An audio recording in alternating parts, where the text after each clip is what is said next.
हाँ जी, good evening, good evening, good evening to all. और ये वाला गुड इंटरव्यू मेरे इवनिंग। लिए बहुत अल्ट्रा स्पेशल है, क्योंकि अब मैं आपके साथ में जिन शख्सियत का इंटरव्यू करने वाला हूँ वो एक बहुत ही स्पेशल दोस्त है मेरे। और ये स्पेशल दोस्त मेरे गुजरात से हैं। और इनका नाम थैंक है यू। डॉक्टर मिलन हादिया। और इनको सबसे पहले मैं बहुत बहुत बधाई देना चाहूंगा, क्योंकि इन्होंने अभी जो एफएमजी एग्जाम के रिजल्ट्स डिक्लेयर हुए हैं उसमें इन्होंने किला फतेह कर दिया है। तो आपको, मिलन, आपको और आपके परिवार को सेरिबेलम परिवार की तरफ से बहुत बहुत शुभकामनाएं। और मैं थैंक चाहूंगा यू कि सर। अपने बारे थैंक में यू वेरी आप मच। थोड़ा सा इंट्रोडक्शन जो व्यूअर्स हैं उनको बताएं। So hi everyone, my name is doctor Milan Hadiya and I am recently graduate. और ये मेरा पहला अटेम्प्ट था। और मेरे मार्क्स थे 151। या तो मिलन, आप कौन से कॉलेज से ग्रेजुएट हैं और इंडिया के कौन से कोने में आप रहते हैं, ये और शेयर कर दीजिए इन्फॉर्मेशन। मैं Belarusian state medical university Belarus Minsk से मैंने एमबीबीएस खत्म किए। एंड मैं गुजरात सूरत से। वंडरफुल। तो हमें खुशी हो रही है कि जो हमारा एक प्राइमरी पर्पस था जब हमने सेरिबेलम लॉन्च किया था, तो सेरिबेलम जो है वो अब दुनिया के हर कोने में जा रहा है। और उससे भी ज्यादा खुशी है कि अब हमारे स्टूडेंट्स जो एग्जाम क्लियर कर रहे हैं वो वाले स्टूडेंट्स हैं जो एग्जाम के अंदर पहली बार अपीयर कर रहे हैं। ये तो मतलब इसको हम इंग्लिश में बोलते हैं आइसिंग ऑन द केक है। मतलब जो आपने जलेबी को और भी मीठा कर दिया है, वो वाली बात हो गई है। तो थैंक यू सर। मतलब ये बताइए कि इस बार का जो एग्जाम था, जैसे कि आपका भी पर्सनल एक्सपीरियंस रहा होगा, in comparison to previous exams वो थोड़ा सा डिफरेंट था। जी सर। आप जब एग्जाम देने गए तो आपको अपनी प्रिपरेशन के टाइम पे जो आपकी एंटिसिपेशन थी, जो आपने एक्सपेक्ट किया था कि पेपर ऐसा होगा, उससे कितना डिफरेंट लगा? और आपको मतलब कैसे आपने पेपर को हैंडल किया? तो मैं पर्सनली बोलूंगा कि मेरे को तो क्वेश्चंस बहुत ही लेंदी लगे। जैसे क्वेश्चंस हम रेगुलरली कहीं पे एफएमजी के लिए नहीं देखते। और क्वेश्चंस रियली बहुत ही बड़े थे। और मुझे लगा था कि पार्ट वन देने के बाद कि अब तो गेम खलास है। पर जब पार्ट टू आया तो फिर थोड़ा हौसला भी मिला।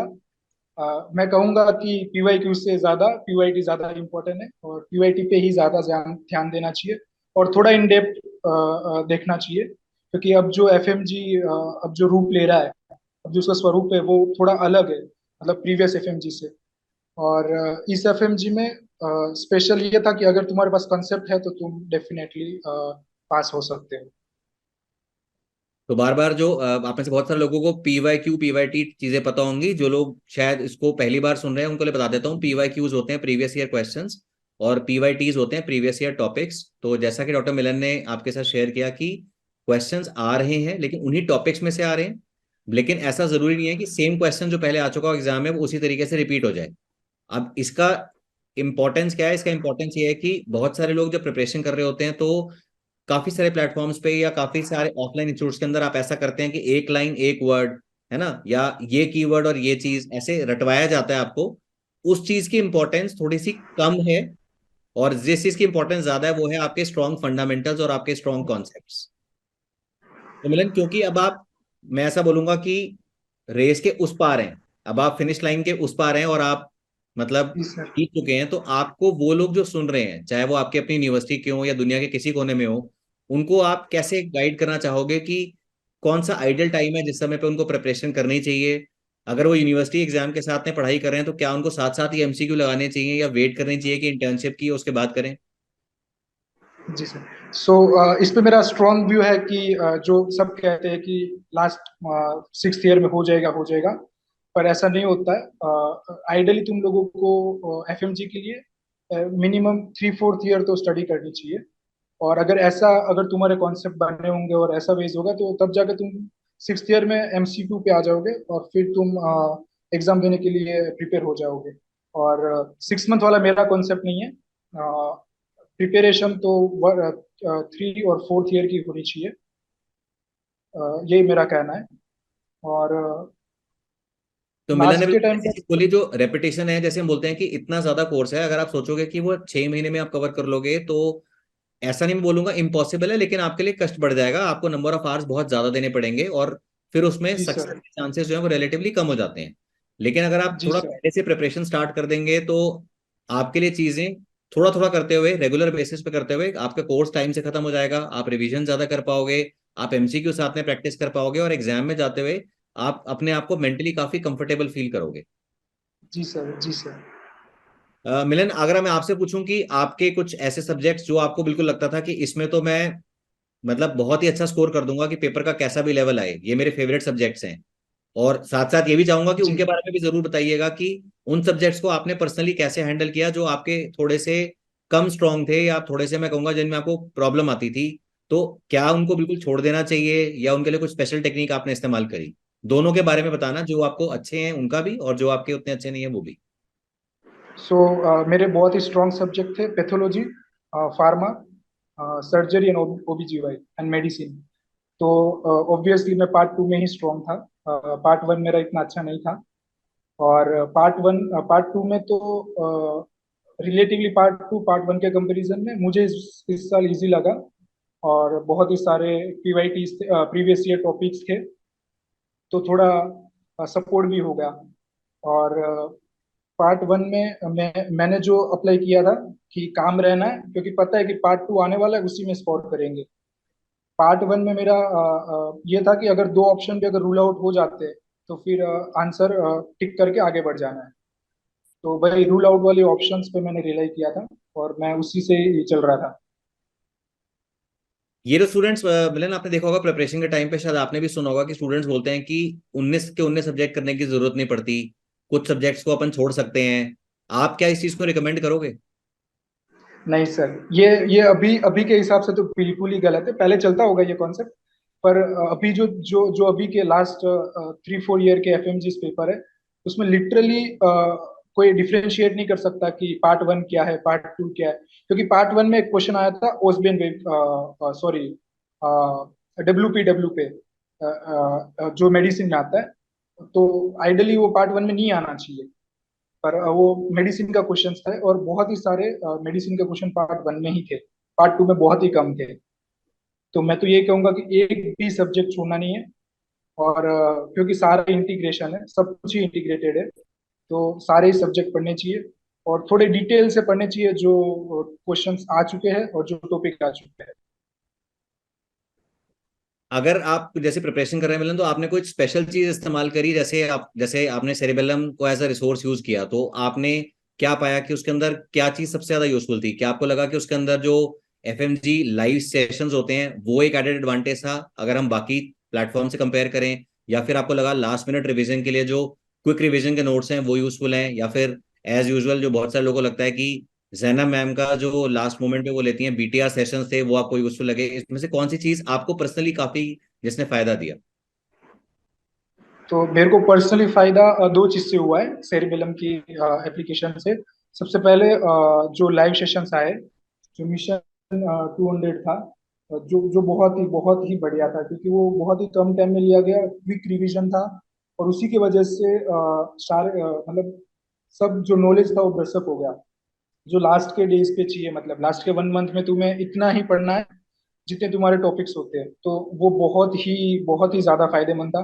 क्योंकि ऐसा होता है कि जो रिकॉर्डेड लेक्चर होते हैं, रैपिड रिविजन्स होते हैं, वो हो सकता है कि वो एक दो एग्जाम पुराने हो, तो उसमें वो नया टॉपिक नहीं आओ, या फिर नए टॉपिक पे स्ट्रेस नहीं दिया गया हो कि भाई ये तो फॉर एग्जांपल दिसंबर वाले एग्जाम में आया था, या फिर Jan 23 में आया था क्वेश्चन। तो वो उस हिसाब से बहुत ही फायदा हुआ लाइव में। और एवरग्रीन जेना मैम तो है ही। जेना जेना मैम तो क्वीन ही है पूरे मेडिसिन की। अब वो एफएमजी की भी क्वीन है। ये नीट वाले जो बायर्स करते हैं कि नीट की क्वीन, हम भी बोलेंगे अब हमारी एफएमजी की भी क्वीन है। नहीं नहीं, क्योंकि आई मैंने थिंक पर्सनली जेना मैम को लास्ट के 3 दिनों में पढ़ा था, और मुझे बहुत ही सही लगा था। बहुत ही सही, और उसमें से डायरेक्ट ही क्वेश्चंस क्लिक हुए थे। और अब वो ज्यादा फर्क नहीं रहा जो एफएमजी के क्वेश्चंस होते थे और जो अब नीट के क्वेश्चन है। तो मैं उम्मीद करूंगा कि मिलन, आप गुजरात से, अब आपको शायद जानकारी होगी कि जैना मैम भी हैं वो राजकोट की हैं, तो ऐसा ना हो कि आप सिर्फ उनके लिए कि है ना फाफड़ा और ढोकला और खांडवी उनके लिए भेजना, ऐसा मत करना, पूरे सेरिबेलम परिवार के लिए भेजना। और जी सर, पक्का। सबसे ज्यादा तो आप ही से प्यार है सर। अरे बहुत बहुत बहुत बहुत धन्यवाद आपका। अब मुझे ये बताओ कि मैं ऐसा मान के चलता हूँ कि ये एक आपका जो प्रोफेशनल जर्नी है उसका एक इंपॉर्टेंट माइलस्टोन है। इसके बाद जी अगर सर। मैं सोचूं कि इसके नेक्स्ट स्टेप के अंदर मैं डॉक्टर मिलन से क्या एक्सपेक्ट करूंगा कि जब वो पोस्ट ग्रेजुएशन की तैयारी करेंगे, तो उनकी प्रेफर्ड फील्ड क्या है, किस चीज में पोस्ट अ, ग्रेजुएशन करना चाहते हैं? जी sir. Thank you for asking this question really, क्योंकि मेरे को ये बताना भी था। मैं मेडिसिन में ही एमडी करना चाहता हूँ सर। पोस्ट ग्रेजुएशन मेडिसिन से करना चाहता हूँ। बहुत ही अच्छी बात है, बहुत ही अच्छी बात। मिलन, आपको क्योंकि बहुत सारे लोग इस समय पे देख रहे होंगे वर्चुअली, हो सकता है कि इस वीडियो को लोग कुछ दिन के बाद देखें जब ये स्ट्रीम हो, तो आप अपने जूनियर्स को या वो लोग जो दिसंबर में एग्जाम की तैयारी कर रहे हैं, और स्पेशली मैं चाहूंगा उन लोगों के लिए अगर आप कुछ स्पेशली गाइड कर पाए जिन लोगों ने एग्जाम में इस बार सक्सेस मिस करी एक छोटे डिफरेंस से, जैसे मान लीजिए कि 142 आया, जैसे मान लीजिए 138 आया, तो बहुत बार ऐसा होता है कि वो लोगों की क्यूरोसिटी होती है, जानना चाहते हैं कि भाई हमने क्या गलती कर दी, हमने क्या मिस कर दिया। तो आप उनके लिए कुछ 2 या 3 इंपॉर्टेंट चीजें या टिप्स शेयर करना चाहोगे? तो मैं इसमें ये कहना चाहूंगा कि जो तुमने पढ़ा है उसी को ही पढ़ना है। अगर तुम 140 से 150 के बीच में हो, तुम्हें कोई सोर्स चेंज करने की जरूरत नहीं है। बस तुम्हें ज्यादा एमसीक्यू करने की जरूरत है। और जो मतलब अगर जो दिसंबर के लिए अपियर कर रहे हैं, उनको तो मैं ये कहूंगा कि अभी कोई क्विक हैक्स ले ले, जिसके मतलब अगर तुम्हारे बेस अच्छा हो, तुम कोई भी क्विक हैक्स ले ले। जैसे अभी सेरिबेलम में 200 मिशन 200 प्लस चल रहा है, जो वो डेफिनेटली करे, क्योंकि मैंने भी उसी से अपना नॉलेज ब्रशअप किया था लास्ट में, टू बी ऑनेस्ट। एंड अगर तुम जूनियर हो, जो फोर्थ ईयर में थर्ड ईयर में, तो तुम अपने कंसेप्ट बिल्ड करो पहले। और जब पूरा का पूरा एक एक नॉलेज हो जाए, उसी के बाद रिवीजन वीडियोस पे और कोई भी क्रैश कोर्स पे डिले करो। मिलन, इससे पहले कि हम टाटा बाय बाय कर दें, मैं सबसे पहले चाहूंगा कि मैं आपको और आपके, उससे ज्यादा इंपॉर्टेंट आपके परिवार में जो भी सदस्य हैं, माताजी पिताजी हैं, सिबलिंग हैं, उनको सेरिबेलम परिवार की तरफ से बहुत बहुत शुभकामनाएं दूं।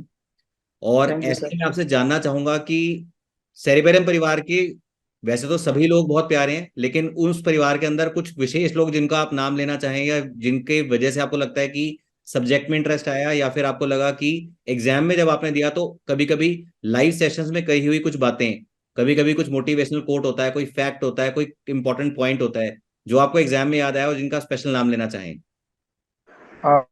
वो तो डेफिनेटली स्पर्श सर का नाम है।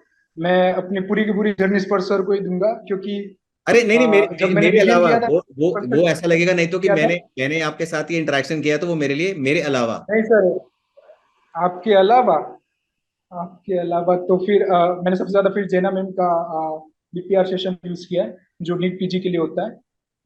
और डेफिनेटली मेरे पेरेंट्स सबसे पहले, देन ऑल द टीचर्स। क्योंकि मैं सारे टीचरों के, अब आपने अभी मेरे को रिस्ट्रिक्ट कर दिया इसलिए नहीं ले रहा नाम। बाकी मेरे फेवरेट तो बहुत ही सारे सारे टीचर फेवरेट है मेरे। पर जेना मैम जो एक टीचर है जिसका मैंने यूज किया था। चलिए मिलन, हम उम्मीद करते हैं कि आगे भी आपकी सक्सेस ऐसे ही रहे, और अपनी सेहत का ध्यान रखिएगा। अभी ये वाला जो टाइम है इसको अच्छी तरीके से एंजॉय करिए।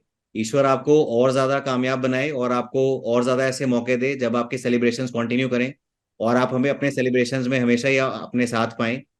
इसी जी शुभकामनाओं के सर। साथ बहुत बहुत धन्यवाद आपका। Thank you, thank you, thank you very much sir. Thank you so much.